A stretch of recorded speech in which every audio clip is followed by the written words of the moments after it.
میرا ڈاکٹر صاحب سے ایک چھوٹا سا سوال ہے کہ جنت میں جانے کے لیے مسلمان ہونا ضروری ہے یا مسلمان ہی جنت میں جا سکتے ہیں؟ بھائی صاحب کا سوال ہے کہ جنت میں جانے کے لیے مسلمان ہونا ضروری ہے؟ صرف مسلمان جنت میں جائیں گے؟ صرف اپنے آپ کو مسلمان بولنا جنت میں جانے کے لیے کافی نہیں ہے. جس طریقے سے میں نے میرے تقریر میں کہا جنت میں جانے کے لیے 4 چیز کی ضرورت ہے. سورہ العصر سورہ نمبر 103 آیت نمبر 1 2 3 اللہ تعالیٰ فرماتے والعصر ان الانسان لفی خسر. اللہ تعالیٰ وقت کی قسم کھاتے اور کہتے ہیں کہ انسان خسارے میں ہے. صرف وہ لوگ بچ جائیں گے جو لوگ کے پاس یہ 4 چیزیں. نمبر 1 ایمان. تو صرف مسلمان بولنا ضروری نہیں ہے اور مسلمان بولنا کافی نہیں ہے. آپ کے پاس نمبر 1 ہونا چاہیے ایمان. اگر آپ کے پاس ایمان ہے کہ اللہ ایک ہے اور اللہ کے آخری نبی محمد صلی اللہ علیہ وسلم ہیں اور باقی چیز پہ ایمان ہے, یہ ایک پوائنٹ پورا ہوتا ہے. نمبر 2 اچھے اعمال, عمل صالحات. نمبر 3 وتواصوا بالحق, لوگوں کو حق کی طرف بلانا. اور نمبر 4 وتواصوا بالصبر, لوگوں کو صبر کی طرف بلانا.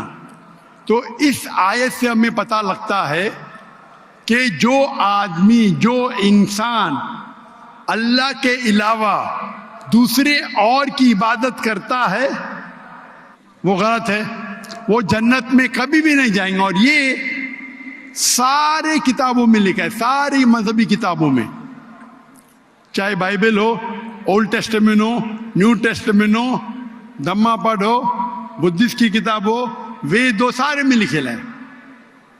اگر آپ پڑھیں گے گرو گرنتھ صاحب, گرو گرنتھ صاحب آپ پڑھیں گے, اس کے اندر سب سے پہلا والیوم, سب سے پہلا جلد, سب سے پہلا چیپٹر, سب سے پہلا ورس کو کہتے ہیں جاپو جی, اسے کہتے ہیں جاپو جی. اس میں لکھا ہے کہ خدا ایک ہے, نہ اس خدا کی شروعات ہے نہ انت ہے. وہ خالق ہے, وہ مالک ہے اور اس کے جیسا کوئی ہی نہیں ہے. اگر آپ دیکھیں گے یہ ملتا جلتا ہے سورہ اخلاص کے ساتھ. آپ اگر سکھ کی کتاب پڑھیں گے اس میں لکھا ہے 2 قسم, اومکارا, ایک اومکارا, ایشور کا مینیفیسٹ فارم, ان مینیفیسٹ فارم. ہاں کہ نہیں, ہاں کہ نہیں؟ تو اگر آپ پڑھیں گے اور دیکھیں گے کہ خدا کے کئی نام ہیں, کہا جاتا ہے ستہ نامہ, ہولی نیم, پروردگار. جی, پروردگار بھی ایک نام ہے آپ کی کتاب میں, ہاں کہ نہیں؟ پروردگار, جی جی, ستہ نامہ, خالق, ملتا جلتا ہے. واہے گرو, گرو. لیکن اگر آپ عمل کریں گے, اگر آپ شرک نہیں کریں گے, اللہ کے علاوہ کسی اور کی عبادت نہیں کریں گے, اگر آپ کے کتاب میں اکثر یہ بات ہوتا ہے کہ جو اپنی مذہبی کتاب میں لکھا ہے اکثر لوگ اس پہ عمل نہیں کرتے, اور یہ بات مسلمانوں میں بھی ہے. مسلمانوں کی کتاب میں لکھا ہے شرک مت کرو, پھر بھی ہم دیکھیں گے کچھ مسلمان شرک کرتے.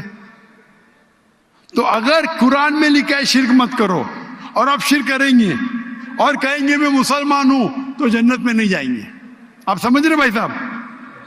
تو اسی طریقے سے آپ اگر شرک نہیں کہیں گے, اللہ کے علاوہ کسی اور کی عبادت نہیں کریں گے اور آخری پیغمبر رسول اللہ صلی اللہ علیہ وسلم محمد صلی اللہ علیہ وسلم میں مانیں گے, اچھے اعمال کریں گے اور لوگ کو حق کی طرف بلائیں گے اور لوگ کو صبر کی طرف بلائیں گے, تو آپ بھی جنت جائیں گے. Right. Hope that answers the question my صاحب. Thank you. جی السلام علیکم. میرا نام ہے زاہد ناچیز. میں اللہ کا غلام ہوں. میں بھی آپ کی طرح ایک دائی ہوں. اور میرا جو سوال ہے، جیسا کہ آپ نے کہا کہ قرآن میں اللہ پاک نے فرمایا کہ تفرقہ نہیں کرنا ہے، تو بے